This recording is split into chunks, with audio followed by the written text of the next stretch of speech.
एतारं लघुभूमिकां ज्ञातारं विश्वतत्त्वानां वन्दे नमो हरिहंतारं नमो वायुदेवाय नमो वज्राय अनंत से परमिष्टि भगवान की जय। आदिब्रह्म आदिनाथ भगवान की जय। वर्तमान शासन महावीर भगवान की आचार्य श्री 108 सागर जी महाराज उमा स्वामी महाराज की जय। सागर जी महाराज की अहिंसा में विश्व धर्म की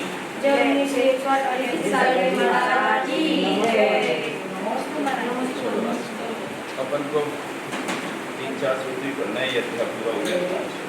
कल अपन ने क्या पढ़ा? तो कल्याण का चतुर्दशी अष्टमी चतुर्दशी की तो छुट्टी रहती है, अष्टमी चतुर्दशी पढ़ते नहीं है। तो बताओ कुछ प्रश्न पूछते पहले कल के। कौन से 2 शरीर हैं जिनका आत्मा से अनादिकाल से संबंध है? तो कौन से वे 2 शरीर हैं जो अप्रतिघाती हैं?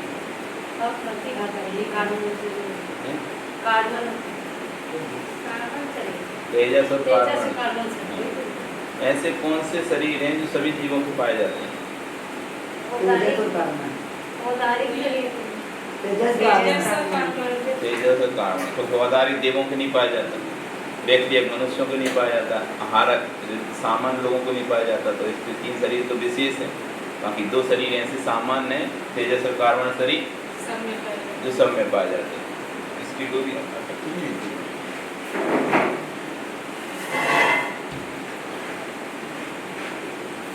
चलो, ऐसे कौन से शरीर हैं जो भूख से रहते हैं? ऐसे कौन से शरीर हैं, कौन से शरीर, कितने शरीर हैं जो भूख से रहते हैं? हाँ,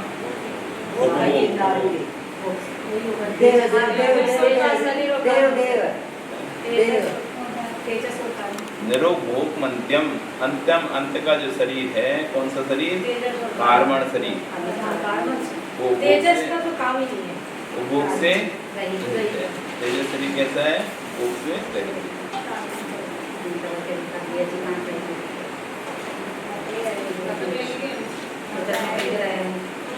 पीछे के 2 शरीर कितने गुने अधिक हैं?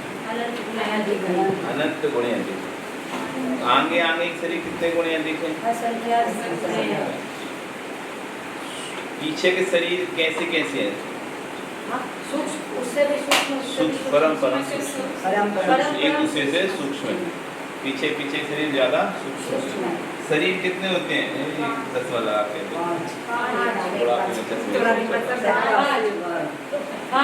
बोलो, शरीर कितने होते हैं? 5। कौन से?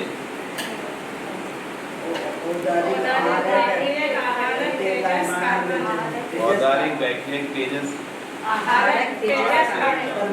आपके पास कितने शरीर हैं? 5।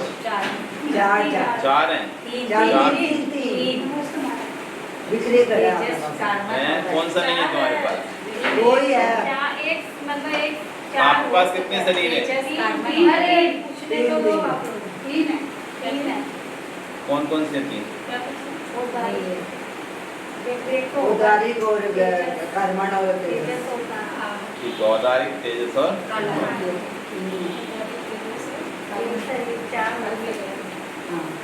गर्भ जन्म किसके किसके होता है? कौन से जीव का गर्भ जन्म होता है? और दूसरी भाषा में कहें तो? दूसरी भाषा में कहें तो? और दूसरी भाषा में कहें तो? जरायुज, अंडज और पोत जीव वालों का गर्भ जन्म। जरायुज, अंडज, जरायुज, अंडज और पोत जन्म वालों का गर्भ जन्म होता है। देवनागरिकों को कौन सा जन्म होता है?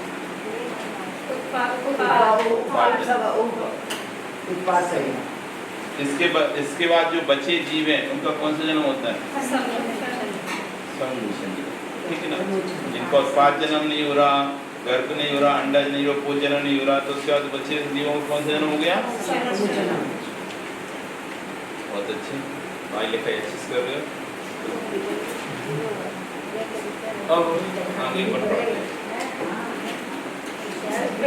45 नंबर सूत्र यहाँ से पढ़ पड़ेंगे।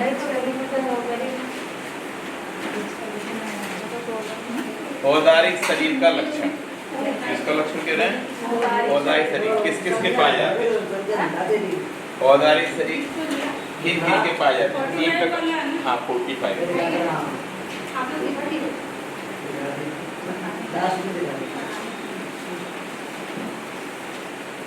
शरीर किनको पाए जाते हैं? किनको पाए जाते हैं? तो औदारिक शरीर किनको पाए जाते हैं? उत्तर दे रहे हैं। देव गर्भ समूषणज माध्यम, गर्भ समूषणज और आद्यम, गर्भ समूषणज माध्यम, गर्भ समूषणज माध्यम, आद्यम यानी आदि के जो आदि का जो शरीर है, पैर आदि का मतलब पहला शरीर है, गर्भज और समूषण जीवों के पाए जाते है ना। पहला शरीर जैसे करें गर्भ समूषण, गर्भज और समूषण जीवों के, गर्भज और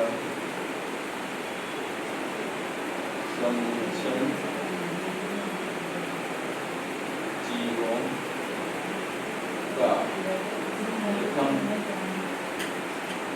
औदारिक शरीर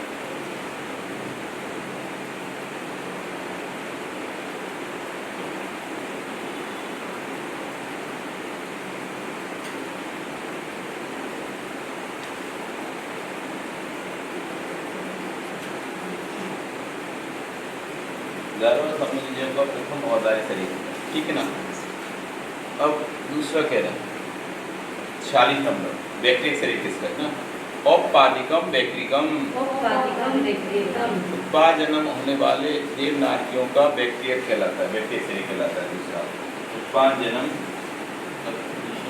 गर्भ और समूषण जीवों, गर्भ और समूषण जन्म वाले, समूषण के बीमारी जो औदारिक रहते हैं। और गर्भ और समूषणज जन्म वाले जीवों का प्रथम औदारिक शरीर होता है। दूसरा 45 नंबर 46 क्वेश्चन क्या करता? क्वेश्चन है बैक्टीरिक शरीर किन के होते हैं? बैक्टीरिक शरीर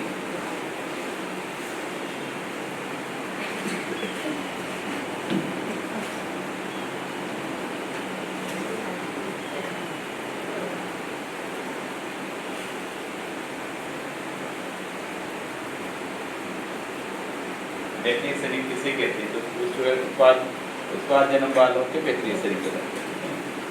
आंसर देवनारकाणाम उत्पादा, उत्पाद जन्म वाले देवनारियों के उत्पाद जन्म वाले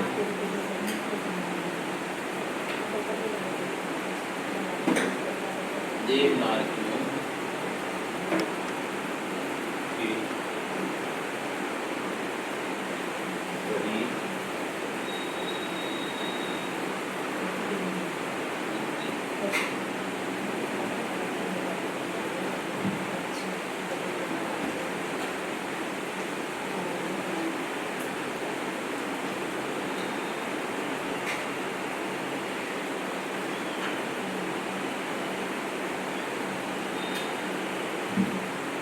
उत्पाद जन्म वाले देवनारियों के बैक्टीरिक शरीर, देवनारकाणाम उत्पादन, देवनारियों के उत्पादन।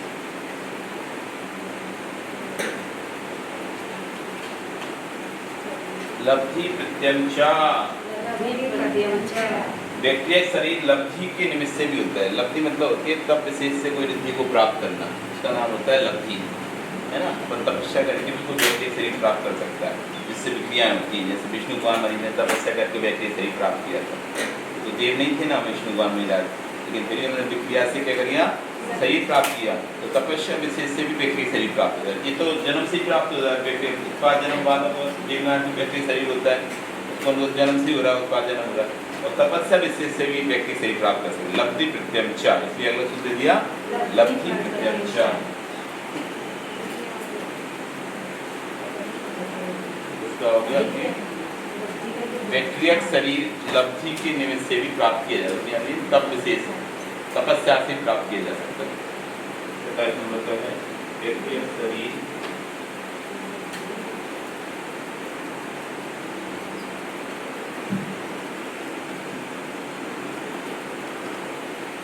तपस्या से ही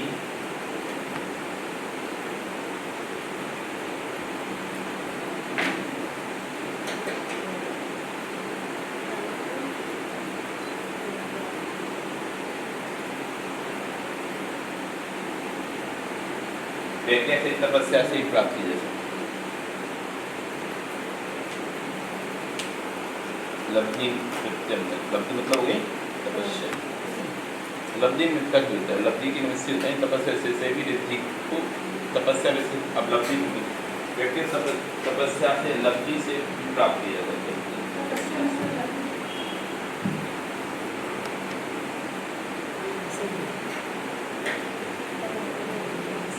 प्राप्त किया जा सकता है। ठीक है, अब लब्धि किसे कहते हैं? बोलो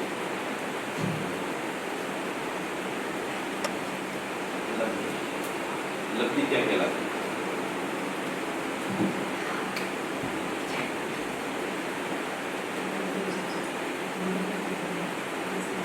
लब्धि किसे कहते हैं? लब्धि किसे कहते हैं? तो कह रहे हैं तपस्या विशेष से प्राप्त हुई रिद्धि को लब्धि कहते हैं। तपस्या विशेष से प्राप्त हुई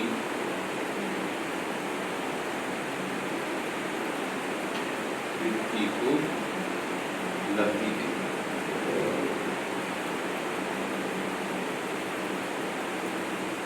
लब्धि का मतलब शाब्दिक अर्थ प्राप्ति, प्राप्त होना, मतलब उसे हम प्राप्त भी कर सकते हैं व्यक्ति के शरीर को।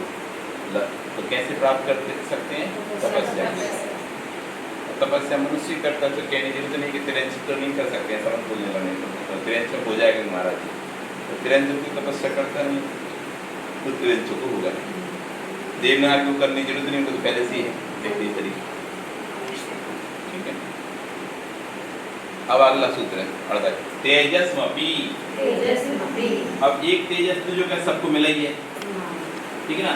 एक तेजस रिद्धि से प्राप्त, तपस्या से लब्धि से प्राप्त। एक तेजस क्या है? लब्धि से प्राप्त। तेजस शरीर की लब्धि से प्राप्त होता है। एक जो तेजस है वो सामान्य तेजस जो सबको मिला है, उसके लिए तो कोई तपस्या करनी नहीं पड़ी। लेकिन एक लब्धि के माध्यम से तेजस शरीर प्राप्त है, तपस्या विशेष से भी तेजस शरीर प्राप्त वो अलग हुआ। ये तेजस नहीं, मतलब तपस्या से प्राप्त किया ना, अलग स्पेशल ही होगा वो तो, ठीक है ना। तो तेजस्मपि, तेजस शरीर भी। क्वेश्चन नंबर सूत्र नंबर 48 नंबर सूत्र है। तेजस शरीर भी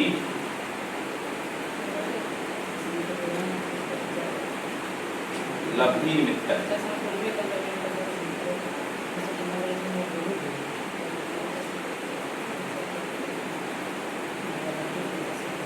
तेजस शरीर भी लब्धि निमित्त है।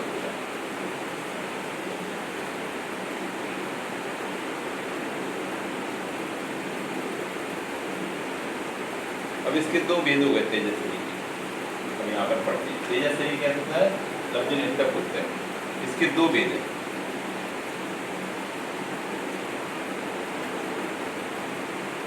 दो भेद तेजस शरीर, एक है निशरणात्मक और अनिशरणात्मक।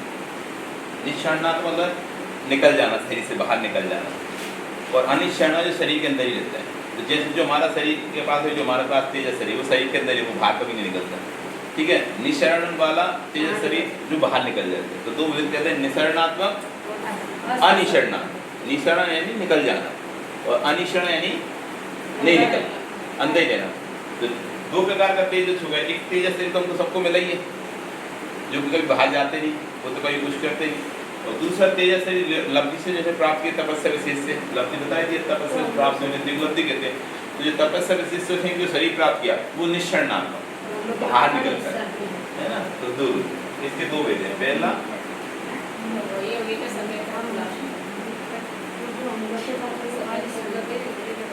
निसरणात्मक, ठीक है ना।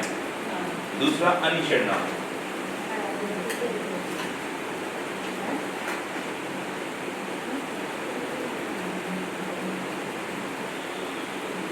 निसरणात्मक, अनिषरणात्मक, दो प्रकार का शरीर होगा, ठीक है ना। तेजस शरीर के दो वेद होंगे, निसरणात्मक, अनिषरणात्मक। अब निसरणात्मक की फिर दो वेद होते हैं, एक शुभ और एक अशुभ। शुभ तेजस, अशुभ तेजस बताएंगे। पिछली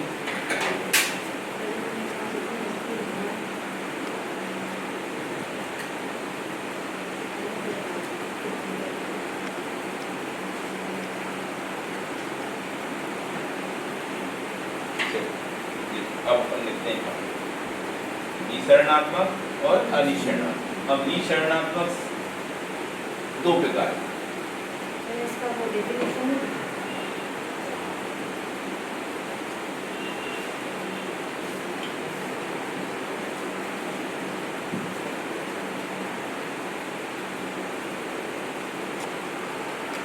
निसरणात्मक अर्थात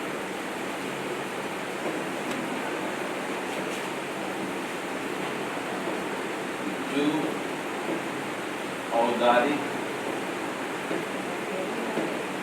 शरीर से बाहर निकल आता है।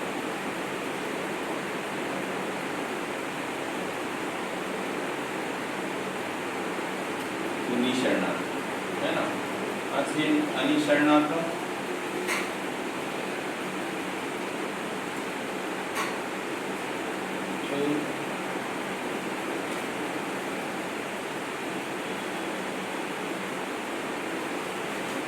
पांच शरीर में से तेजस अनिसरणात्मक जो बाहर नहीं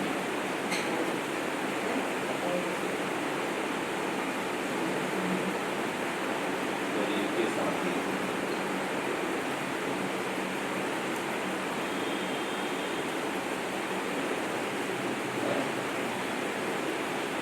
वो अनिसरणात्मक जो बाहर नहीं निकलता, शरीर के साथ ही रहता है। और निसरणात्मक के दो हैं,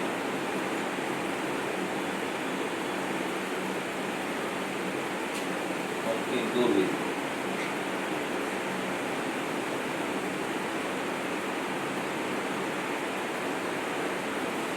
निसरणात्मक तेजस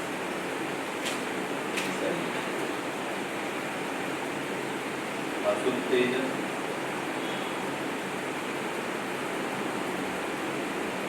और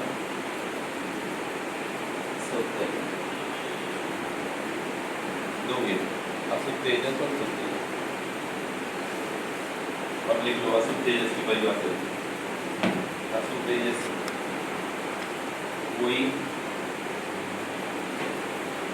उग्र चारित्र, तीव्र बहुत ज्यादा चारित्र वाला, मतलब बहुत अच्छा उत्कृष्ट चारित्र वाला, उग्र चारित्र वाला यदि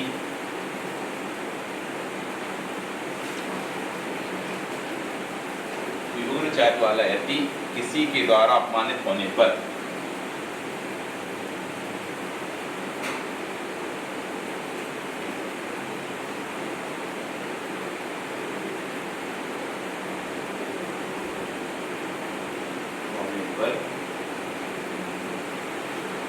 होने से जब क्रोधित हो जाता है, होने से जब क्रोधित हो जाता है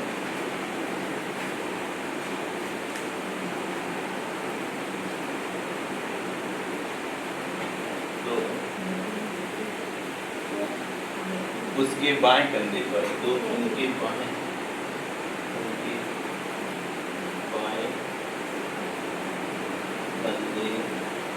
से वायु दंड क्या होता है? टुकड़ा जीव प्रदेश सहित, आत्मा के प्रदेशों के सहित तेजस शरीर प्रदेशों से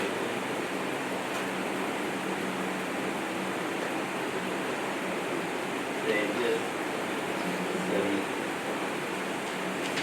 जो कि बिलाव के आकार का होता है। उदाहरण बिल्ली, काली बिल्ली।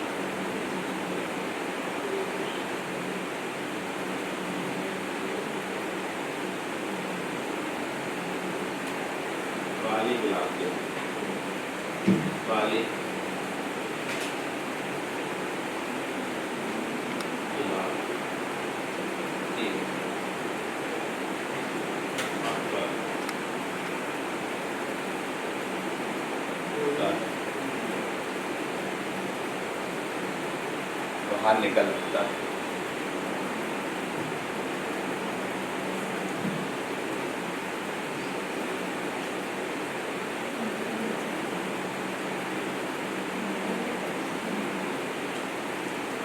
बाहर निकलता है। कोई उग्र चाहने वाला व्यक्ति किसी के द्वारा अपमानित होने से या क्रोधित हो जाता है तो उसके बाएं कंधे से 8 प्रदेशों सहित तेजस शरीर जो कि काले बिलाव के आकार का होता है बाहर निकलता है। ठीक है ना? और 12 योजन लंबा और 9 योजन चौड़ा। 12 योजन लंबा, 9 योजन चौड़ा।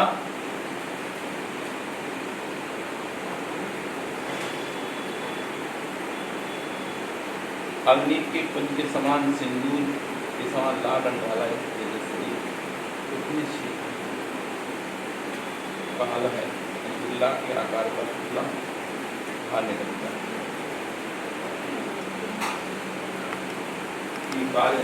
बिलाव के आकार काला है, बिलाव क्योंकि बिलाव के आकार का होता है बाहर निकलता है।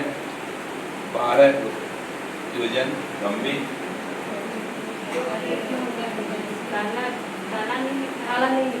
12 योजन लंबे, 9 योजन चौड़े,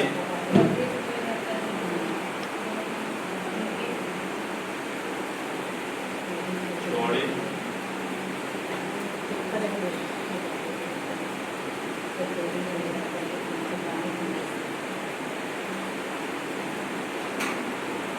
लिख सकते हैं तेजस शरीर लाल सिंदूर रंग का, सिंदूर रंग के गुलाब का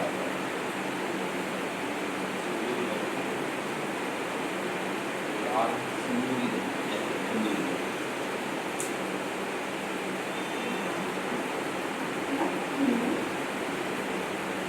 सिंदूर रंग के गुलाब के आकार का होता है।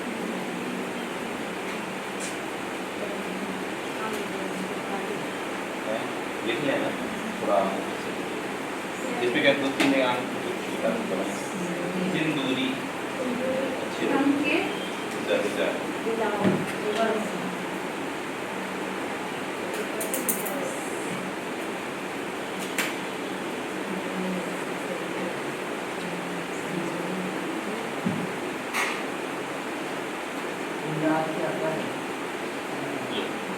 सिंदूर रंग के गुलाब के आकार का होता है, गुलाब का आकार होता है। आगे से तेजस शरीर जो कि सुंदर रंग के गुलाब के आकार का होता है बाहर निकलता है, जो 12 योजन लंबे,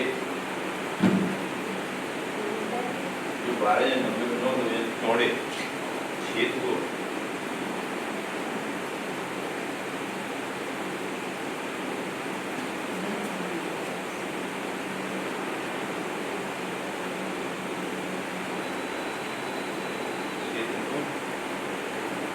क्षण मात्र में जलाकर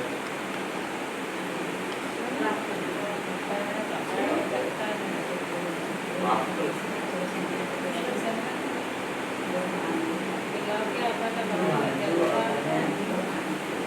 कर देता है और वापस आकर 2 योजन नहीं 12 योजन, 9 पहले 12 योजन लंबे और 9 योजन चौड़े, और वापस आकर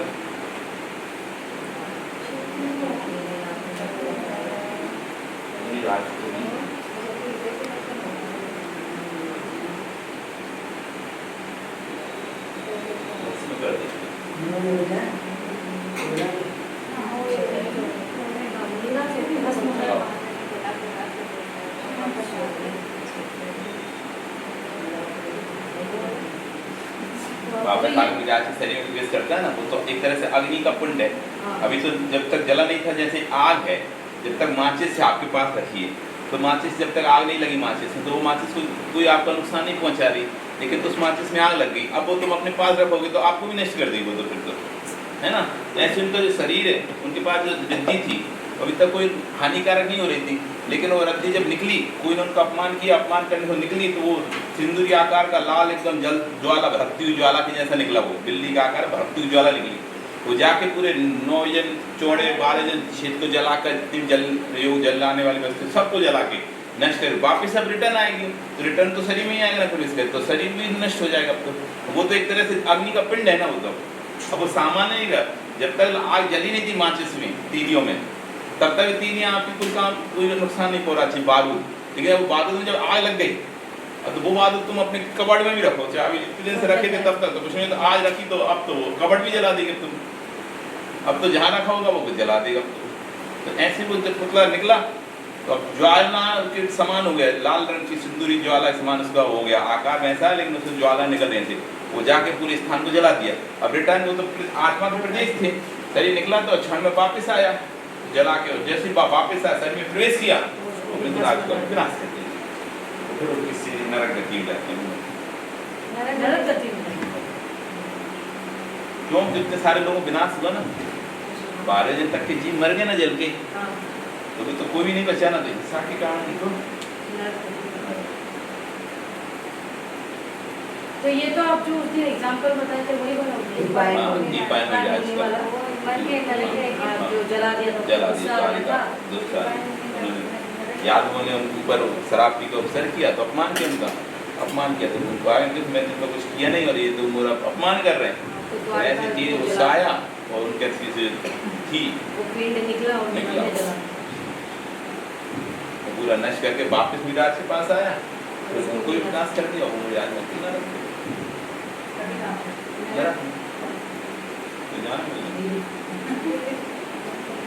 लेकिन उनके तो पहले से बता दिया था ना, हाँ तो पहले से बता दिया था ना, तो वो सोचे कि हम बदल देंगे, हम चले जाते हैं देखते हैं कैसे होगा। भगवान नेमिनाथ भगवान के संरक्षण में जब उनसे पूछ लिया द्वारिका का क्या होगा आपके बाद, अब ये द्वारिका क्या होगा, तो उनका 12 वर्ष वाले द्वारिका नष्ट हो जाएगी जलकर, और उसमें कोई भी नहीं बचेगा, सिर्फ 2 लोग बचेंगे, कृष्ण और बलराम।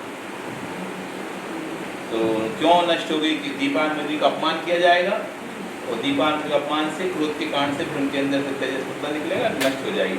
तो ऐसा जब वो मुनिराज भी बैठे थे और वो कृष्ण और बलराम भी बैठे थे, राजा कृष्ण राजा थे द्वारिका के, तो उनका अच्छा तो ये अपमान क्यों होगा कि यादव लोग शराब पी के इनका उपद्रव करेंगे, उनको उपद्रव करेंगे, तो यादव लोग जब उपद्रव करेंगे तो उनका ठीक है शराब ही हटवा देंगे, शराब नहीं होगी उपद्रव भी नहीं होगा। तो इधर मिटाने से मैं भी यहाँ से चला जाता, मैं भी नहीं रहूँगा, उपद्रव नहीं होगा। तो दोनों ने एक साथ सोच लिया, मुनिराज वहाँ से निकल के दक्षिण की ओर आ गए और कृष्ण ने भी सारी शराब उधर दूर पर्वत क्षेत्र पे एरिया में फिकवा दी, समुद्र में फिकवा नहीं सकता था, ठीक है ना, तो पर्वत के क्षेत्र में फिकवा दी जहाँ पे चट्टानें थी। इधर मुनिराज 12 तक साधना करते रहे, 12 वर्ष उनको लगा, जब तो 12 वर्ष हो गए और अभी तक तो कितनी कुछ हुआ भी नहीं। देखें तो महाराज आज भगवान तो बोल देते कि भस्म हो गया, हम तो यहाँ है 12 वर्ष से, तो भस्म कौन ने करी जाके देखें तो वो गए देखने के लिए। अब उन्हें नहीं पता था कि अभी सावन का 2 महीना हो गया ना, ऐसे एक पहले तो कैलेंडर चलता नहीं था ना, कैलेंडर देखे हैं तो पता नहीं था कि 1 महीना बढ़ चुका है, हिंदी महीने से 1 महीना बढ़ गया, पहले तो हिंदी महीने से चलता था ना सब कुछ, ये अंग्रेजी महीना तो चलता नहीं, तो ईसा के अभी से चलने लगे, ईसा मसीह से इंग्लिश महीना चालू हुई है, पहले तो हिंदी महीना चलता था, तो उनको तो पता नहीं था कि उनको ये भूल ही गए कि 1 महीना बढ़ गया, वो तो ये समझे 12 वर्ष हो गए ये हिसाब से लगाते हुए, तो क्योंकि पहले तो कैलेंडर वाला काम तो था नहीं कि उसमें जाके देख लें, तो उस हिसाब से आए कि देखने के लिए, तो पर्वत पर जाके रुक गए कि रात यहाँ रुकते हैं, सुबह जाके द्वारिका में देखेंगे, ऐसे गए थे, रात हो गए। इधर कुछ यादव वंशी घूमने के लिए उधर पर्वत पे आए, तो उनको गर्मी के समय का कंठ प्यास से माने कंठ सूख रहा था, अब जो शराब उधर फिकवाई गई थी खंतियों में भरी हुई थी वो, है ना, पानी पड़ता था सूखती रहती थी, पानी पड़ता सूखती रहती, और नशीली हो गई वो। जैसे उन्होंने पानी से उसको पिया उनको नशा चढ़ गया, नशा चढ़ गया, अब नशा चढ़ गया तो नशे में फिर इधर उधर घूमते रहे, इधर महाराज बैठ के अपनी साधना कर रहे थे, ध्यान कर रहे थे, उसको देखकर ये नंगा इसी के कारण से अपनी द्वार का जन्मी थी, ऐसा करके वैसे इसको मारो मारो इसको मारो, ऐसा उसको उनको पत्थर मत्तर मांगने लगे, और से मार उनके फिर तो अपनी साधना में अंदर लीन थे, कुछ नहीं किया उन्होंने, वो चलेगा, लेकिन अंदर ही अंदर उनको क्रोध आने लगा कि हम तो इनके चक्कर में बाहर गए, इन आत्माओं की रक्षा करने की तो हम बाहर गए थे 12 में, तो हमको क्या जरूरत पड़ी थी, यहीं आराम से साधना करते हैं, और ये ऊपर से हमको ही ऐसा आरोपित करके अपमानित करके और पत्थर फेंक रहा है, तो ऐसे करके अंदर क्रोध बढ़ रहा है।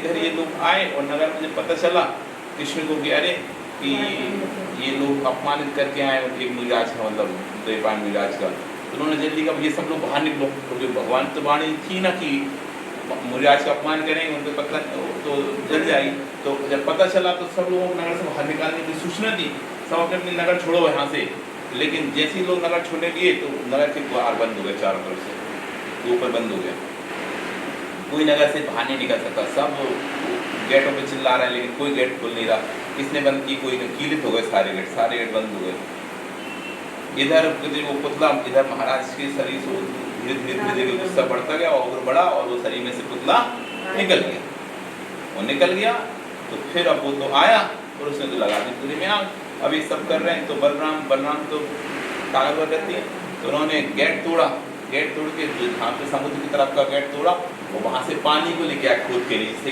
बुझा सके आग, लेकिन पानी किसका काम करने लगा, आग का काम करने लगा, तेल का काम करने लगा, उससे और आग भड़कने लगी, तो अब क्या करें, तो उन्होंने कुछ तो उपाय नहीं, तो उन्होंने परिवार वाले लोगों को अपने रथ में बिठाया, तो उन्होंने इनको निकाल के गेट तोड़ के निकाल के निकलते हैं, और जैसे परिवार वाले रथ में बिठाया तो उसके रथ के पंजे फंस गए नीचे जमीन में धस गए, वो रथ ही आगे ना बढ़े, तब भविष्यवाणी फिर से हुई देवों के द्वारों पर, यही 2 ही लोग बचोगे, बस तुम 2 लोग निकल जाओ, बाकी आप किसी को नहीं ले जा सकते। फिर सबने वहाँ पे पिताजी, उनके पिता माता सबने समाज धारण करी, समाज ग्रहण करती, अब तो कोई बच ही नहीं सकता, फाइनल था, फिर ये दोनों अपने निकल गए और वो सब जल के ये लोग अपने आप ही निकल गए, वो तो तोड़ के निकल गए ना गेट पर, जैसे ही गेट तोड़ के निकले तो जैसे वो जब वो तो रुका हुआ था, आग तो रुकी थी, इसलिए 2 थे ना अंदर, 2 थे अंदर, तो पूरी आग उस सांस से फैल नहीं रही थी, और जैसे ही 2 बाहर निकले और फटाक से क्षण भर में पूरी एकदम आग में लपेट डाली, तो कोई को तो ले नहीं जाना सकता था ना बाहर, कोई को नहीं ले जा सकता था, जिसको भी ले जाता तो ले जाता, इस तरह से ये आके फिर वो उसको छड़ना नष्ट किया, और फिर स्वयं आके महाराज के शरीर में आया, फिर प्रवेश किया वापस, और महाराज का भी विनाश हो गया, नष्ट हो गए, जल गए महाराज। ठीक है, ये वाला ये अशुभ तेजस होता है, ये रिद्धि से प्राप्त, ये भी रिद्धि होती है ऐसी, मुराज देखिए ना, मुराज क्रोध नहीं दिलाना चाहिए, गुस्सा नहीं करना, क्या पता कौन सी मुराज मुझसे क्या निकल जाता है,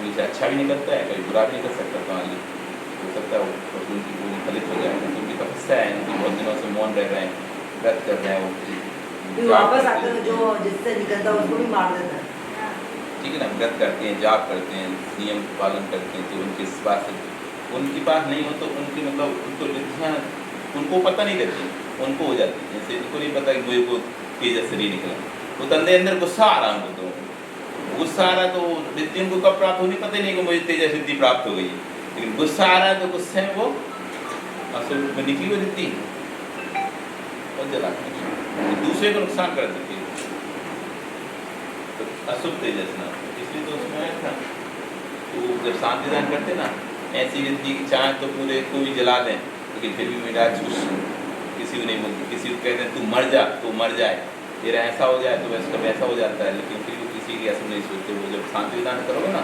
उसमें 64 रिद्धि का जब वर्णन आएगा, उसमें ये सब आता है पद्यों में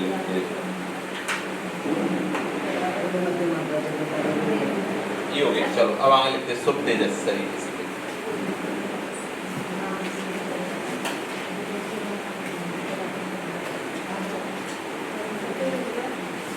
हो गया, फोटो खींचिए तो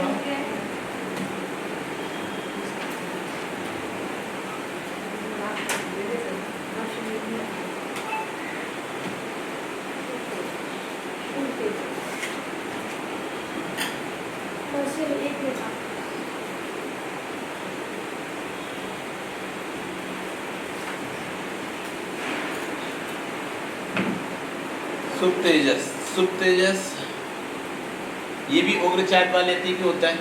अब ये बाएं कंधे से निकला था ना, कौन से कंधे से निकला था? अब ये दाएं कंधे से निकला है, तो दोनों के पास एक ही रिद्धि है। जब वो होता है, क्रोध आता है, अपमान होता है, तो वही रिद्धि असुर में बदल जाती है। जब विशुद्धि आती है, परिणाम अच्छे होते हैं, किसी की दया परिणाम, तो वही रिद्धि शुभ में बदल जाती है। रिद्धि देखिए तो वो दो रूप में, पार्ट रूप में बदल गई। सुप्त जैसा है जैसे कि आपके पास ईंधन रखा है, ईंधन यानी ईंधन मतलब जैसे माचिस की तीलियां रखी, तीव्र गर्मी पड़ी तो गर्मी से अपने आप आग लग जाएगी, ठीक है ना। ठंडी पड़ी तो जम जाएंगे, जब ठंडी पड़ जाएगी सीड़ जाएगी, फिर जलेगी नहीं। एक गर्मी पड़ने पर अचानक जल गई, अचानक जल जाती है आग। तेज गर्मी पड़े, हीट ज़्यादा पड़े तो टेम्परेचर हाई टेम्परेचर, तो कहते हैं बहुत सारी चीज़ों में लो टेम्परेचर रखो। ज्वलनशील पदार्थ होते हैं ना, ज्वलनशील पदार्थ होते हैं, इसलिए कहा जाता है इन्हें ठंडे टेम्परेचर में रखो, क्योंकि हीट टेम्परेचर रखोगे तो ऑटोमेटिक आग लग जाएगी, ठीक है। ठंडे टेम्परेचर रहेंगे तो खराब नहीं होंगे, जलेगे रहे। पर जैसे कोई चीज़ वो ईंधन है, हीट में रहा तो जल गया, और ज़्यादा ठंडी मिली तो सीड़ गया, फिर अब कभी नहीं जलेगी। मतलब ईंधन एक ही है, एक जला रहा है, एक कुछ नहीं कर रहा है। तो ऐसी रिद्धि वही है, एक ही तेजस रिद्धि। जब अपमान हुआ तो वही रिद्धि कैसी बन गई? असुप्त तेजस रूप में रहती है। जब वो हुआ, दया भाव आया अंदर, तो अति दया भाव आया, ये अति क्रोध आया अपमान से, तो वो रिद्धि अति दया भाव आया, तो वही रिद्धि सुप्त में कन्वर्ट हो गई। रिद्धि एक ही, तो सुप्त तेजस। सुप्त तेजस किससे कहते हैं?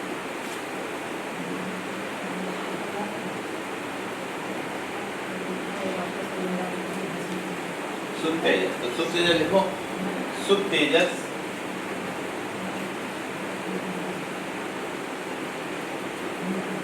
तेजस उग्र चाट वाले अति के, उग्र चाट मतलब जो कई महीनों के साल को पास करते हैं, ऐसे उच्चारक वाले मिजाज के, उग्र चाट वाले यति के दाहिने कंधे से निकलता है।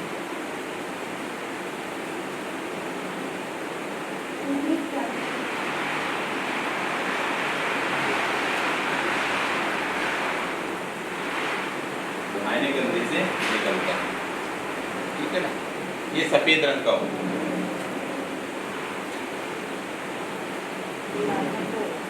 सफेद रंग का मनुष्य के आता है।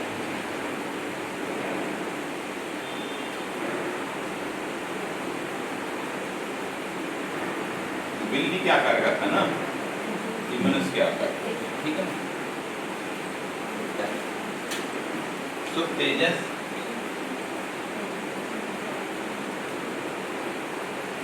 बारह योजन लंबे, 9 योजन चौड़े। कोई 12 योजन लंबे 9 योजन चौड़े था, ये 12 योजन लंबे 9 योजन चौड़े। क्षेत्र में सुविक्ष कर दो।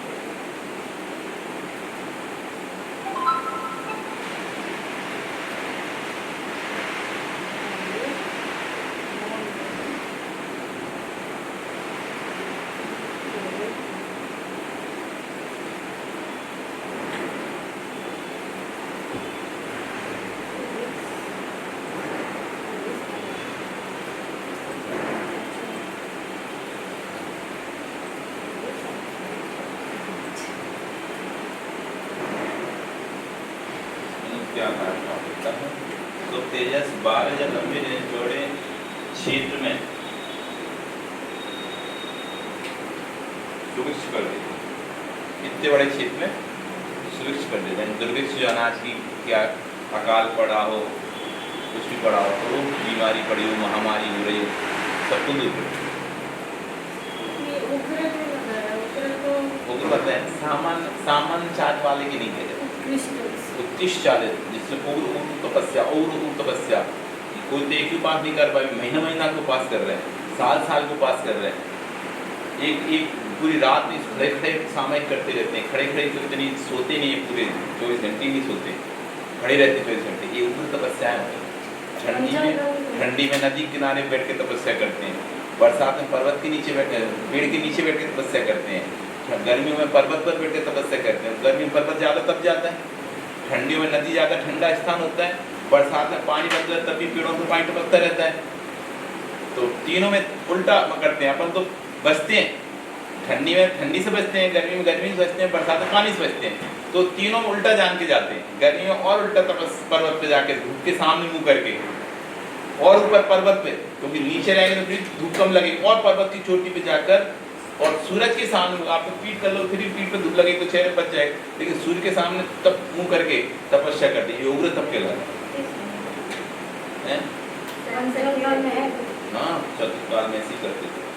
पंचम काल अच्छा, ये दाहिने कंधे से मतलब उपाय करते हैं, उपाय तो ऐसे ही याद हो जाएगा, जब तो मतलब खड़ा कर जाएगा। ठीक है, सुभिक्ष कर देता मतलब अकाल पड़ा हो, कहीं महामारी पड़ी हो, ऐसे सही कर देता है। हाँ, सही कर देता है। सुभिक्ष है ना, अच्छा कर देता है। क्षेत्र में सुभिक्ष यानी दुर्भिक्ष, अकाल वकाल महामारी सबको दूर कर देता है सुभिक्ष प्रसाद। जैसे वो मथुरा में महामारी पड़ी थी ना, तो वहाँ पर ऋतु मिला जाए तो सारी महामारी। इसमें जैसे दीपावली इसमें आए ना, आपने मथुरा में आए थे मिलाज। मथुरा में क्या होता है, जब ये रामायण पूरी हो गई ना, रामायण पूरी होती है, जब वापस आए तो एक मधु नाम का वो था राजा, क्योंकि पहले रावण का वो था, फिर उसके बाद फिर तो स्वतंत्र हो गया था, तो वो अपना राज्य करता था। शत्रुघ्न पहले से वहाँ पे उसको, शत्रुघ्न उस क्षेत्र से पूर्व अक्षराग था। तो जब भाइयों ने कहा तुम्हें क्या चाहिए, सबको राज बना रहे थे, राम सबको राजा बना रहे थे, तो शत्रुघ्न ने मुझे मथुरा का राज चाहिए, तो मथुरा का राज तो मधु के पास है, तो उससे तो कोई शत्रुता भी नहीं है, तो फिर अपन तुम दूसरा कोई राज्य दे दो। नहीं, मुझे तो कोई राज चाहिए, तो मुझे कोई राज चाहिए, मुझे और कोई दूसरा राज नहीं चाहिए, मुझे मथुरा के राज चाहिए। तो ऐसे करके मथुरा के राज की जिद कर दिया शत्रुघ्न ने। तो फिर उसने राम का ठीक है, तो फिर उसके लिए आपको लड़ना पड़ेगा, जीतना पड़ेगा उसको राजा को। तो फिर वहाँ पे मधु राजा बहुत ताकतवर था, बहुत था, तो पर ये भी कम नहीं थे शत्रुघ्न की। तो लड़ाई हुई, युद्ध हुआ, युद्ध में लाखों लोग मारे गए, लाखों जीव मारे जा रहे हैं, ये लोगों का कुछ नहीं हो रहा, दोनों अच्छे बल। तो ये देखकर उसको मधु को बैराग हो गई, बैराग हो गए थे, प्यारी कितनी जिंदगी के लिए कितने लोगों को मरना पड़ रहा है। वो हाथी पर बैठे बैठे उनको युद्ध भूमि भी बैराग हो गया, और उस दिन में उन्होंने अपनी तीस नष्ट कर दी। अब वो शरीर तो भी थी उधर, तपस्या वो तो लड़ाई तो चली गई थी, लड़ाई करते गए, शरीर तो विधि हो ही रहा था उनका, मतलब बाण लगे थे। तब उनको ऐसा लगा तो उन्होंने बाण से छोड़ के नहीं, और इतनी वहीं बैराग हो गया, और घायल अवस्था में जिससे मतलब वैसे हो गए थे, तो केस लॉन्च कर लिए। तो वो कहता है उनका शत्रु का सेनापति, इनको अभी अच्छा मौका है, मार दो इसको। तो उसने फिर नहीं, अभी इन्होंने दीक्षा ले लिए, मारेंगे नहीं, और उन्होंने फिर वहाँ पे समाधि कर लिया है ना, वो मरण करके चले गए। अब उनके पास उसके पास और ये लोग फिर इधर आ गए। तो अब ये लोग शत्रुघ्न आए, तो पहले तो जब राजा मारा तो थोड़ी देर एक दिन शोक मना, और दूसरे दिन शत्रुघ्न प्रवेश किया जब राज्य में, तो सबने उत्साह मनाया, नया राजा का उत्साह मनाया। तो उस मधु के पास एक त्रिशूल था, जिससे वो उससे कोई जीत नहीं पाता था। उस त्रिशूल की बहुत एक देव रक्षा थी, तो वो दिन जब वो मर गया तो उन देवों का तो वो थे ना, वो आदमी इष्ट था उनका कीटक, तो उनके मतलब अपना स्वामी थे उनका। तो उन्होंने देखा कि ये लोग नगरवासी कैसे लोग हैं, पहले से उस राजा की जय जयकार करते थे, उसके लिए शोक भी नहीं मनाया इन्होंने, और एक दूसरे राजा के लिए इतना सत्कार कर रहे हैं ऐसा करके। तो देव को गुस्सा आ गया उसको कि तो तुम लोग कैसे, मतलब पूरा नगर ही कैसा है कि मतलब अपने राजा के मरने पर शोक नहीं हो रहा है, इनको दूसरे राजा की खुशी मना रहे हैं। उसने पूरे नगर में महामारी फैला उस राग से, हाँ उस तेज उस राग में, उस देव ने पूरे नगर में महामारी फैला दी। अब महामारी सब बीमार, जैसे चेचा की दाग, इसे कहते हैं चेचा काली की दाग आ जाए, तो महामारी चलती, महामारी फैला दी। अब शत्रुघ्न वहाँ रहे कैसे, अब वो भी नहीं राज कर सकता, क्योंकि वहाँ तो पूरे महामारी फैली, तो बेचारा वो भी लौटे आया। अब वो राज ऐसे ही पड़ा बिना राजा के, मतलब अपना अधीनस्थ छोड़ के आ गया वैसा, और अब वहाँ पे तो महामारी, कोई इलाज ही नहीं, कुछ उसका इलाज ही नहीं हो पा रहा। तब फिर 12 वर्ष तक वहाँ पे महामारी पड़ी रही। फिर ऋतिधारी मिजाज आए, जो भी है वो सप्तऋषि ऋतिधारी मिजाज आए। जो हम सप्तऋषि हाँ, का हट चलाते वही हैं। तो सप्त मनवादी दादी ऋतिधारी सप्तऋषि जब वहाँ पर पहुँचे तो उन्होंने जो देखा तो उनको करना आई, और फिर जैसे वो आए तो उनकी करना वृत्तियाँ थी, तो सभी से वो ये निकला और उसने पूरे फिर एरिए को महामारी को इसीलिए हम लोग उनका हट चलाते हैं। मनवादी ऋतिधारी सप्तपन ऋषि की ये जहाँ भी पहुँच जाए वहाँ पर ये नहीं होता, उन पर वृद्धि रहती है वाली, तो इससे उनका उधर का मथुरा का पूरा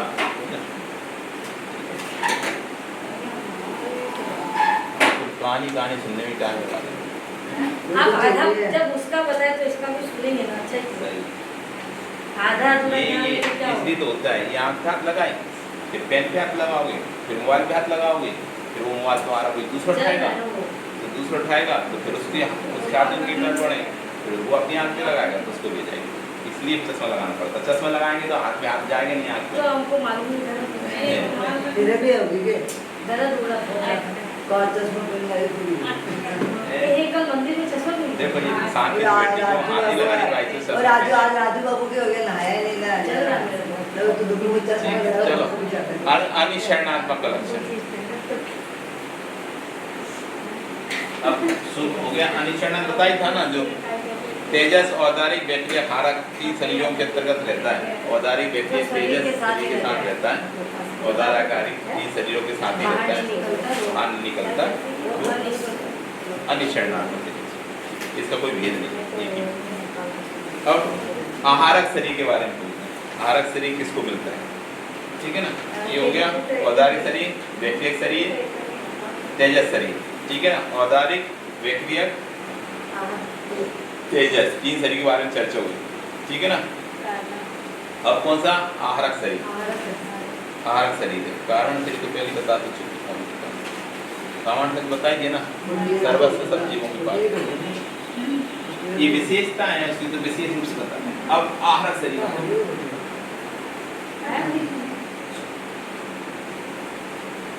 कौन से नंबर का सूत्र हो गया? 49। आहारक शरीर के सौम्य लक्षण। आहारक 49 है। आहारक शरीर के सौम्य लक्षण।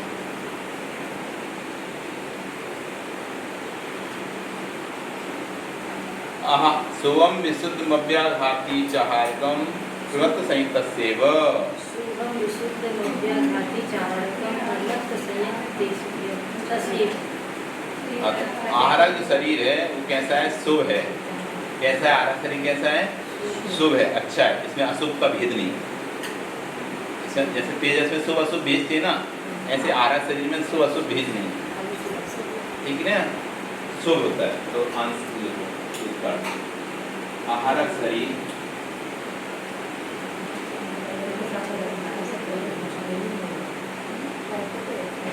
शुभ है, ठीक है ना, अर्थात शुभ कार्य करता है।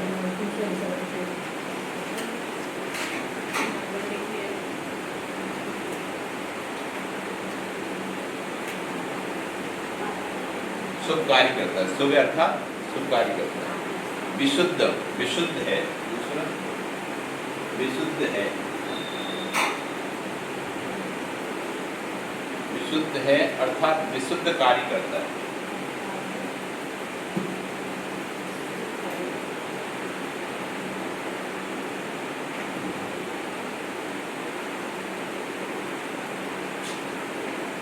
ठीक है, मतलब जब ये रहता है तो परिणाम अच्छे रहते हैं, विशुद्ध रहते हैं, विशुद्ध कार्य।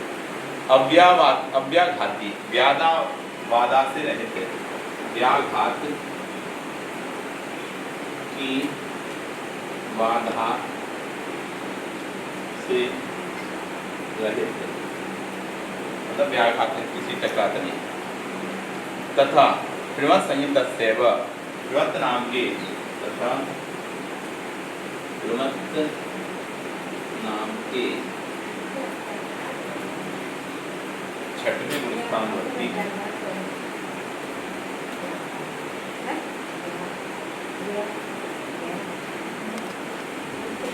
बढ़ती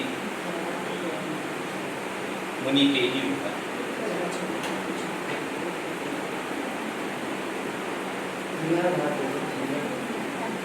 ठीक है ना, ये सो भी बता दिया। ये लक्षण, 3 लक्षण बता दिए। शुभ है, शुद्ध है, अव्याघाती है, अव्याघाती है, व्याघाती बाधा से रहते हैं, है ना। तो ये 3 लक्षण किससे बता दिए? आहार से। और सो बता दिए छठी रत्न आपके छठी वर्षा मुनि के ही।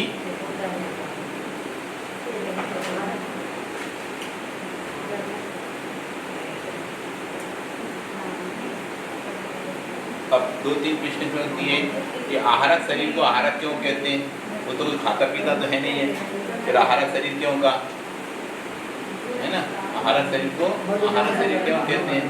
खाता पीता क्या तत्व ज्ञान को ग्रहण करता है, इसलिए आहारक कहलाता है। ठीक है ना। आहारक शरीर शुभ क्यों है? तो ये शरीर शुभ वृद्धि से उत्पन्न होता है। अब बता देते हैं। ठीक है, ये हो गया।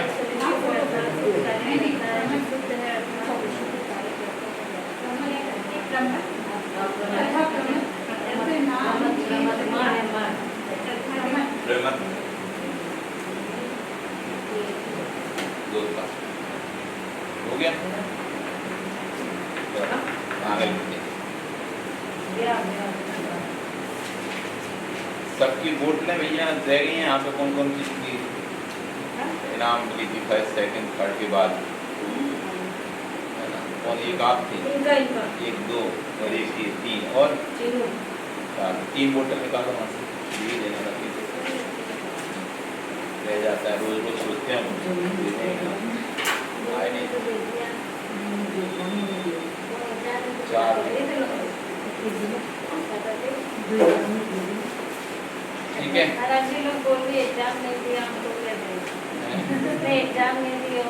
फिर से देना अभी आए ना एग्जाम फिर से। बोल रही है पहले जो एग्जाम नहीं दिए उसका क्या मिलेगा? वो दूसरे एग्जाम नहीं जो पहले एग्जाम नहीं दिए उसके लिए क्या प्राइस देंगे? क्या उनका प्राइज कैसे देंगे? किस बेस पे देंगे?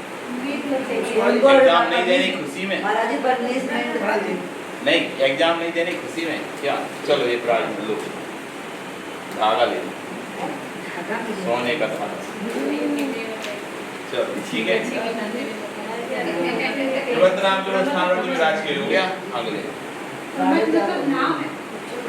हाँ, छठवें स्थान का नाम है प्रथम स्थान। प्रथम स्थान छठवें स्थान का नाम। ठीक है, लिख लिया सबने? आज हम बोले आज आप टारगेट लिए कि उनको खत्म कर दें। आज काल उठे हम इनको यही बोल रहे हैं। पापा जाना मंदिर जा